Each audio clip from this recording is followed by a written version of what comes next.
نحمده ونصلي ونسلم على رسوله الكريم أما بعد قال الله تبارك وتعالى فانكحوا ما طاب لكم من النساء قال النبي صلى الله عليه وسلم في رواية عائشة صديقة رضي الله تعالى عنها قالت قال رسول الله صلى الله عليه وسلم إن أعظم النكاح بركة أيسره مؤونة صدق الله العظيم وبلغنا رسوله النبي الأمي الكريم ونحن على ذلك لمن الشاهدين والشاكرين والحمد لله رب العالمين۔ نکاح اسلام کے اندر وہ رشتہ ہے، اس سے بڑھ کے مقدس رشتہ جو دو افراد کے درمیان جڑے نہیں ہو سکتا۔ اللہ رب العزت نے کائنات کو پیدا فرمایا ہے۔ حضرت آدم علیہ نبینا علیہ السلام پہلے انسان بھی ہیں، پہلے نبی بھی ہیں۔ حضرت اماں حوا دوسرے نمبر کی انسان ہیں اور ان کی بیوی ہیں۔ حضرت آدم اور اماں حوا کے درمیان اس کائنات میں جو سب سے پہلا تعلق بنا ہے اسے نکاح کہتے ہیں۔ نکاح وہ مبارک عمل ہے جو تمام انبیاء کرام کی سنت ہے، تمام صحابہ کرام کا طرز عمل ہے، اولیاء امت کا طریقہ کار ہے۔ اس پر کوئی دوسری رائے نہیں ہے کہ نکاح بہت بڑا مبارک عمل ہے۔ اس نکاح کے عمل کی وجہ سے اللہ رب العزت جو برکتیں، جو رحمتیں اور جو اللہ رب العزت کی طرف سے خاصی رحمتیں اترتی ہیں وہ بہت زیادہ ہیں۔ اللہ رب العزت کو نکاح اس حد تک محبوب ہے کہ قرآن کریم میں اللہ پاک نے انبیاء کرام کی شادی نہیں چھوڑ دو ٹھہر دو اپنی۔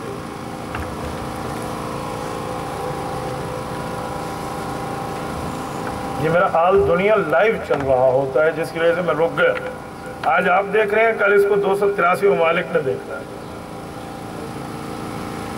نکاح اتنا مبارک عمل ہے کہ اللہ رب العزت نے اس کے اوپر انبیاء کرام کے شادی کے واقعات کو قرآن کریم میں ذکر فرمایا ہے۔ قرآن کریم کے اندر اللہ رب العزت نے حضرت موسیٰ علیہ السلام کی شادی، حضرت آدم علیہ السلام کی شادی، رسول اللہ کی شادیاں اور رسول اللہ صلی اللہ علیہ وسلم کی بیویوں کے لیے احکامات باقاعدہ آیات قرآنیہ کی شکل میں دی ہیں۔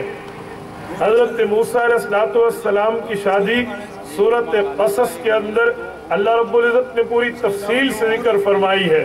حضرت شعیب علیہ السلام کی بیٹی سے حضرت موسیٰ کا نکاح کیسے ہوا اور حضرت موسیٰ علیہ السلام کی وہ بیوی کیسے بنی اور ان کا حق مہر کیا طے ہوا۔ حضرت موسیٰ علیہ السلام سے ان کے سسر حضرت شعیب علیہ السلام کی کیا گفتگو ہوئی۔ فَإِنْ أَتْمَمْتَ عَشْرًا فَمِنْ عِنْدِكَ، یہ تفصیل اللہ رب العزت نے قرآن کریم میں ذکر فرمائی ہے۔ میرے بھائیوں، آج مبارک ہے کہ ہم ایک مبارک تقریب میں جمع ہیں۔ میں اس پر ایک بات آپ کی خدمت میں عرض کروں۔ قرآن کریم اور احادیث نبویہ کی روشنی میں جو ہمیں شریعت کی تفصیل ملتی ہے، میں ایک تفصیل آپ کی خدمت میں دینے لگا ہوں۔ اس تفصیل کو سنیے اور آپ اپنے ایمان کو تازہ کر لیجئے کہ اس حد تک قرآن کریم نے اس کی تفصیل دی ہے، شریعت نے اس کی تفصیل دی ہے۔ وہ تفصیل کیا ہے؟ شادی کے اندر قرآن کریم نے حق مہر کو نکاح کا جز بتایا ہے۔ سورت نمبر 33 سورۃ احزاب پارہ نمبر 22 اللہ فرماتے ہیں قد علمنا ما فرضنا علیہم فی ازواجہم، حق مہر کو طے ہم نے کیا ہے۔ حق مہر کتنا ہونا چاہیے؟ اب توجہ رکھنا، یہ حق مہر کب سے چلا ہے؟ حضرت آدم کا رشتہ اماں حوا سے ہوا، ان کا حق مہر کتنا تھا؟ میں نے بڑی کتابوں میں اس حق مہر کو تلاش کیا ہے، لیکن جس جگہ مجھے ملا میں وہ آپ کی خدمت میں ذکر کرنے لگا ہوں۔ القول البدی فی الصلاۃ علی الحبیب الشفیع میں حضرت علامہ شمس الدین سخاوی جو المتوفى 902 ہجری، آج سے تقریباً 700 سال پہلے کے آدمی ہیں، انہوں نے اس کو ذکر فرمایا ہے۔ وہ فرماتے ہیں امہر آدم علیہ السلام حوا علیہ السلام अशरु सलवातिन अला मुहम्मद सल्लल्लाहु अलैहि वसल्लम। हजरत आदम का अम्मा हव्वा के लिए हक महर जो है वो रसूलुल्लाह पर 10 मरतबा दरूद पाक पढ़ना है। 10 मरतबा अल्लाह के रसूल पे दरूद पढ़ना, ये हजरत आदम ने हक मार दिया अपनी बीवी को। तो मेरी बात का मकसद, निकाह का रिश्ता बड़ा मुबारक है, बड़ा ही रहमतों वाला है जो कायनात में शुरू से चला। एक बात में मजीद अर्ज करूं, मैं बड़े निकाहों में जाता हूं, तकारीब में मुझे बहुत इत्तेफाक मिलता है। मैं जब उमर दूल्हा की देखता हूं ना, मुझे खुशी होती है। जैसे हमारे दूल्हा नौजवानी में माशाल्लाह शादी है, बहुत मुबारक है, इस तरह शादियां होनी चाहिए। आजकल लोग दाढ़ी सफेद हो जाती है, सर के बाल सफेद हो जाते हैं, उस वक्त कभी शादी नहीं हुई होती। यूं नहीं होना चाहिए। छोटी उम्र में शादी को रिवाज दे तो ये बहुत ही मुनासिब बात है। मैं कायनात का मुकद्दस रिश्ता पेश करने लगा हूँ जो छोटी उम्र में अल्लाह रब्बुल इज्जत ने इस हद तक उस रिश्ते को कायम फरमाया था। वो रिश्ता क्या है? हजरत अम्मा आमिना और हजरत अब्दुल्ला रज़ी अल्लाह ताला अन्हुमा रसूलुल्लाह के वालिदैन के निकाह की उम्रें देखें तो आपको समझ आए कि निकाह किस उम्र में करते हैं। हजरत अब्दुल्ला और अम्मा आमिना की निकाह के वक्त उम्र 17 और 18 बरस थी। 17 और 18 बरस। आज हम बच्चियों की एजुकेशन लाइफ समझते हैं कि ये तो अभी तालीमी जिंदगी है, नाना इस उम्र पे शादी नहीं करो। रसूलुल्लाह के वालिदैन का रिश्ता अल्लाह का इंतखाब करदा रिश्ता है। हुज़ूर पाक के वालिदैन के निकाह की उम्र अल्लाह की पसंदीदा उम्र है जो इस उम्र में शादी होगी। आप अलीजुल मुर्तज़ा रज़ी अल्लाह अन्हु हुज़ूर के चौथे दामाद हैं। हज़रत उस्मान हुज़ूर के डबल दामाद हैं। हज़रत अबुल आस हुज़ूर पाक के पहले दामाद हैं। हुज़ूर की 4 बेटियों की शादियों के वक्त उम्र देख लें, पैगंबर की शादियों के वक्त, पैगंबर की बेटियों की शादियों के वक्त उम्र कितनी है, सामने दुल्हा की उम्र कितनी है। तो छोटी उम्र में शादी को रिवाज दे, ये बहुत मुबारक अमल है। हजरत रसूलुल्लाह के वालिद जब दुनिया से रुखसत हुए, रसूलुल्लाह अपनी वालदा के पेट मुबारक में थे। हजरत अब्दुल्ला की कुल उम्र 18.5 साल है। वफात के वक्त हजरत अब्दुल्ला हजरत रसूलुल्लाह के अब्बा जान 18 साल उम्र है और हजरत अम्मा आमिना की वफात के वक्त उम्र 24 साल है, जिस वक्त अल्लाह के रसूल 6 साल के हो चुके थे। 24 साल, अंदाजा लगाओ। आज तो 24 साल कहते हैं बच्चों की शादियों की उम्र है। एक जगह एक रिश्ता गया तो मुझे उनने दरमियान में रखा था, तो लड़की की वालदा मुझे कहने लगी, मौलाना अभी हम शादी नहीं करते, मेरी बच्ची ने बीए तो पास कर लिया है, वो मास्टर में आ गई है, लेकिन अभी छोटी है, मुझे अम्मी अम्मी कहती है। मैंने कहा खाला ये मास्टर नहीं, बुढ़ी भी हो जाए ना फिर भी आपको अम्मी कहना है, इसने अबू नहीं कहना। ये क्या नजरिया हमने दे दिया है कि अभी हम शादी ना करें, अभी छोटी उम्र है। ना ना, बुलूग की आंख खुले और जिस वक्त जवानी की आंख खुले तो बेटी निकाह जैसे मुकद्दस रिश्ते में मुंसलिक हो चुकी हो, उस वक्त बरकतें अल्लाह की तरफ से हैं। और निकाह में क्या देखना चाहिए? आजकल लोग हुस्न दौलत खानदानों को देखते हैं। हुस्न दौलत और खानदानों को देखना बुरा नहीं है, अच्छा है, लेकिन फर्स्ट लेवल पहले पॉइंट पे क्या देखना चाहिए? मैं आपकी खिदमत में वो वाकया रखता हूँ जो हजरत अबू हुरैरा ने शादी के मौके पर रसूलुल्लाह से मशवरा किया था। मिशकात जिल्द 2 किताबुन निकाह सफ़ा नंबर 1 हजरत अबू हुरैरा रज़ी अल्लाह अन्हु फरमाते हैं, मैंने शादी करनी थी, मैं अल्लाह के रसूल के पास मशवरे के लिए गया। मैंने कहा या रसूल अल्लाह मेरी शादी का इरादा है, मुझे कोई सही मशवरा अता फरमाए। तो रसूलुल्लाह ने मशवरा दिया, या अबा हुरैरा तुनकहुल मरअतु लिअरबईन लिमालिहा लिहस्बिहा लिजमालिहा लिदीनिहा फज़फर बिज़ातिद्दीन तरिबत यदाका या अबा हुरैरा औ कमा काल। अबू हुरैरा दुनिया में लोग शादियां करते हैं 4 वजूहात की बुनियाद पे, मैं तुम्हें चौथी वजह तेरे लिए सजेस्ट कर रहा हूँ, चौथी वजह तेरे लिए तजवीज कर रहा हूँ। पहली वजह लड़की का हुस्न देख के, दूसरी वजह लड़की की मालो दौलत पे नजर रख के, तीसरी वजह लड़की के खानदान ऊंचे होने की वजह से, चौथी वजह लड़की की दीनदारी देख के। अबू हुरैरा सबसे पहले नंबर पे जिसे तरजीह देनी हो वो दीनदारी को देखना। दीनदार होना चाहिए, उसके साथ माल भी हो, दौलत भी हो, हुस्न भी हो, खानदान भी हो तो मना नहीं है। पहले इसे देखें। पहले एक निकाह में मैं था, वो निकाह अन बनकर थोड़ा शिकार होने लगा। मैंने पूछा वजह, आप रिश्ता क्यों नहीं कर रहे फला जगह? तो लड़की वालों पर एतराज लड़के वालों की तरफ से उनके पेरेंट्स ने किया। कहने लगे मौलाना इन लड़कियों में है क्या, इनमें तो सिर्फ नमाज रोजा है, अब हम क्या करें? मैंने कहा अंकल नाराज तो नहीं होंगे, खवातीन का मजमा है सर, चलो मैं सिर्फ नजर करता हूँ। मैंने कहा ये कौन सी बातें है, आपने कौन सी बातों पर तरजीह रख दी है? अभी जो है ना इनमें है ही तो नमाज रोजा, और क्या आप क्या चाहते हैं कि क्या होना चाहिए? हम अपने मुआशरे को खुद ही पाक कर सकते हैं, हम अपने मुआशरे का हिस्सा है, हम इस मुआशरे की वजूद का हिस्सा है, हमें अपनी मामलात को खुद देखना चाहिए। नमाज रोजे को तो तरजीह पहले दी जाती है। याद रखे एक मालिक अल्लाह है जिसे खुदा कहते हैं, और छोटा मालिक खामद है जिसे मजाजी खुदा कहते हैं। खुदा हकीकी है, खामद मजाजी खुदा है। पता है मजाजी क्यों कहते हैं? ये खुदा का नायब नहीं है। एक हदीस की तरफ इशारा है, रसूलुल्लाह के पास सहाबा आए कि या रसूलुल्लाह मरजुबान के पास गए हैं, वो बादशाह अपने रियाया को कहते हैं सज्जा करो।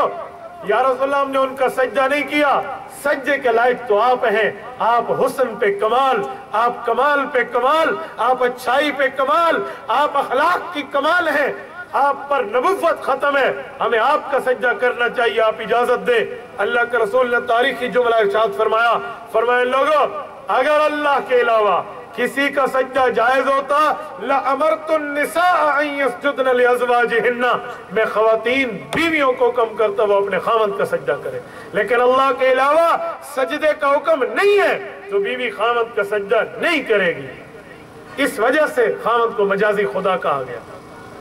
जो औरत तवज्जो तवज्जो जो औरत नमाज रोजा अदा करके अपने हकीकी खुदा की हक तलफी नहीं करती, वो औरत मजाजी खुदा की भी हक तलफी नहीं करे। जिस औरत ने नमाज रोजे का ख्याल नहीं किया, भूल जाए खामद वो इसकी इताअत कर जाए। जो हकीकी खुदा की हक को हक तलफी नहीं करती, वो मजाजी की हक तलफी कैसे करेगी? इसीलिए दीनदारी को तरजीह देना सीखो।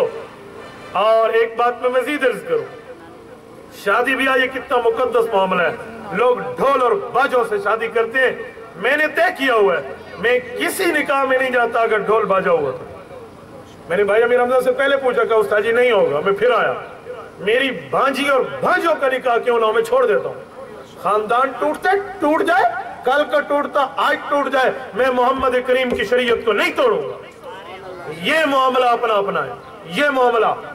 मैं कभी उस जनाजे में नहीं जाता जिसमें गैर शरीर रसूमात अदा की जाए। छोड़ दो, बाद में ताज़ियत कर लेंगे। मेरे ऊपर कोई फर्ज है, शरीयत की हिफाजत फर्ज है। हम रोल मॉडल है लोगों के। कल लोग मुझे कहेंगे आप उस शादी में बैठे जिसमें डांस, जिसमें गाने, जिसमें मौसीकी। मैं इस जिंदगी को छोड़ के आया हूँ। अल्लाह की कसम पिक्चर रिलीज नहीं होती थी, मूवी रिलीज नहीं होती थी, हमें फिल्म की स्टोरी याद हो जाया करती थी। हम किसी के एक्शन देख के बताते थे फला हीरो ने फला फिल्म में फला सीन के वक्त एक्शन अदा किया था। मैं इस गलीज जिंदगी से निकल के आया हूँ। वो गाना तुम्हें याद नहीं होता होगा जो हमें उंगलियों पे असबर होता था। ये इस गलीज जिंदगी से निकल के आया। मेरा मैसेज है कि इस जिंदगी पे अपनी जिंदगियों को बर्बाद न करो, दीनी मामलात में आगे चले। दीन की वजह पे, शरीयत की वजह को नुकसान पहुंचे, हम ऐसी किसी तकरीब का हिस्सा नहीं बने। मेरी शादी हुई है, ये मुझे आप अक्सर जानते हैं, आप मेरी शादी के मामलात उठा के देख ले। मैंने किस किस्म की गैर शरी बातें नहीं कराई। मुझे खानदान, मुझे बहनों, मेरे 7 बहनों हैं, 7 हमारी हमशीरा है। मुझे वो सारे जमा कहने लगे देखो तुम छोटे हो, मैं अपने घर में बहनों में सबसे आखिरी हूँ, बहनों भाइयों में बिल्कुल एंड 12वें नंबर पे। हमारे माँ बाप की 1 दर्जन औलाद है, ठीक है, तुम्हें 12वें नंबर पे हो, सारे मुझसे बड़े हैं, तुझे नहीं पता तू छोटा है। हमने बिरादरी को कंट्रोल करना है। मैंने कहा छोटा हूँ या गजब का टोटा हूँ, मुझे इसमें मसला नहीं है, मुझे शरीयत देखनी है। तू बहनों ही नाराज होते हैं, कल के बजे आज नाराज हो जाए, शाम हो रही है, सेट मिल जाएगी, अपने घर चले जाए। मैं शरीयत को नहीं तोड़ता। मुझे क्या शादी नाकाम हो जाएगी, फला हो जाएगा। 4 साल मेरी शादी को है। आपकी खवातीन हमारी घर आती रहती है, पूछे मेरी बीवी कितनी खुशकिस्मत रहती है। हम दीनी मामलात में ऐसे चलते हैं। मेरी आज मूवी मेकर मेरा खुद अपना ब्रदर इन लॉ है, मेरे साथ मेरी गन उठाने वाला मेरा भांजा है, तो मेरे साथ तो खानदान नहीं टूटा। क्यों? मैंने बुग़्ज़ की बुनियाद पे बाइकाट इन गलत रस्मों का नहीं किया, मैंने शरीयत की बुनियाद पे किया है, दीन की बुनियाद पे किया है। तो आज हमें भी निकाहों की तकरीब हो या कोई तकरीब हो, शरीयत को पस पुश्त नहीं डालेंगे। आखिरी बात, मैं मुल्तान गया, पाकिस्तान लेवल की एक बहुत बड़ी विफाकी ओहदेदार शख्सियत के बेटे का निकाह था, बच्ची हमारी रिश्तेदार थी, निकाह मैंने पढ़ाना था। निकाह की तकरीब में मैंने शर्त लगाई थी भी ढोल बाजे नहीं होंगे, उन्होंने कहा जी नहीं होंगे, लेकिन मेरे साथ उन्होंने धोखा किया। ढोल बाजे उन्होंने रखे और बाजे बाजियां हाथ में रख के, और वो उन्होंने छुपाया हुआ था क्या कहते हैं टेंट के अंदर। मैं निकाह के दौरान, निकाह की तकरीब के दौरान लफ्ज पढ़ते हुए वो यूं कपड़ा हटा तो मैंने देख लिया भी ढोल बाजों का निजाम तो मौजूद है, ये तो गिटार और एंड कंपनी इनके पास सब कुछ है। बहरहाल चलो, बात तो मैंने करनी थी, अब निकाह शुरू कर चुका था। जब निकाह एंड हुआ मैंने दुआ कराया, मैं चलने से पहले मुझे वो कहने लगे जी निकाह की कितनी फीस है? मैं निकाहों की इन फीसों को नहीं लेता रहता और न मैंने कभी ली है, न मुझे कोई पाकिस्तान लेवल पे मेजबान बता सकता है जिससे मैंने कहा निकाह की फीस। मुझे पता है 400 रुपए से मैं क्या करूंगा, मेरी तो 2 मोबाइल का मंथली खर्चा 5000 से ऊपर है, तो मुझे तो नहीं चाहिए था। लेकिन मैंने उन्हें जितवाया, मैंने कहा जी मुझे नहीं चाहिए, फिर भी बता दे। अब मैंने वार तो करना ही था, मैंने कहा भाई ये बताएं, ये जो निकाह के ऊपर ये जो गाने बजने वाले ठहरे हैं, आपने इन टीम के साथ कितना तय किया है पैसा? जी नहीं। मैंने कहा नहीं मुझे बोलिए ना, बताइए इनके साथ आपने कितना पैसे तय किए हैं? कहते जी 50,000। मैंने कहा वो गुनाह है या सवाब है? कहते जी गुनाह है। मैंने कहा वो निकाह पर गुनाह फैलाने आए हैं और मैं निकाह पढ़ के निकाह को हलाल करने आया हूँ, उनसे 500 रुपए कम मुझे दे दे। उनसे तो 50,000 तय था ना, अब तो उनकी आंखें फटी रह गई। मैंने कहा जो हरामकारी वाले हैं उनको 50,000 और जो हलालकारी वाले उसे 200। मैं नहीं लेता तुमसे। मैं ये बात ये नहीं कर रहा कि मुझे फीस चाहिए, मैं एनीवन वाक्य जिक्र कर रहा हूँ कि दीनी मामलात में मैं गैरत दे। एक बंदा मेरे पास आया, ये बकरीद के दिनों की बात है, मौलाना मेरे ऊपर कुर्बानी आती है? मैंने कहा जी जरा अपना निसाब बताया। उसने निसाब बताया तो मैंने कहा जी कुर्बानी तो नहीं आती आप पे। कहने लगे जी अच्छा, बड़ा खुश हो गया। मुझे पक्की बात याद थी, मेरा मोहल्लेदार है। मैंने कहा 1 मिनट बैठे, निसाब की बात तो हो गई, जरा हिसाब की बात करें। कहते जी बोलिए।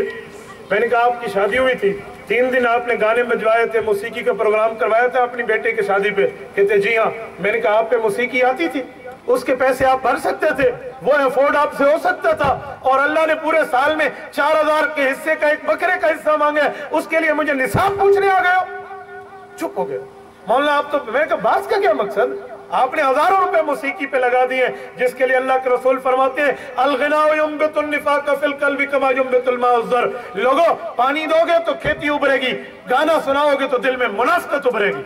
मैंने कहा उसके लिए तुम्हारे पास पैसे थे, उस वक्त तुम्हारे पास जो है ना अफोर्ड हो सकता था, और 4000 के बकरे का गाय का एक हिस्सा मिलता है, दही मंडे थे तो रोला पे गया। ये हमारी हालतें। मैं बात को क्लोज करूं, ये निकाह जैसा मुकद्दस अमल है, इस पे आज अपनी जिंदगियों को बदलाने का वो करें। मैं इन दोनों से कहूंगा, दूल्हा और दुल्हन दोनों से, अल्लाह आपको आपकी शादी मुबारक फरमाए। आपकी नई जिंदगी शुरू हो रही है। पुरानी जिंदगी, गुनाहों की जिंदगी अगर हुआ, कोई इस तरह के मामलात में भूल जाए, नई जिंदगी शुरू करें। अल्लाह आपको हजरत आदम और अम्मा हवा वाला प्यार अता फरमाएगा, हजरत आयशा और रसूलुल्लाह वाली मोहब्बत अता फरमाएगा, हजरत अली और हजरत फातिमा वाला अल्लाह ताल्लुक अता फरमाएगा। व आखिरु दावाना अनिल हम्दुलिल्लाहि रब्बिल आलमीन। ला इलाहा इल्लल्लाह, ला इलाहा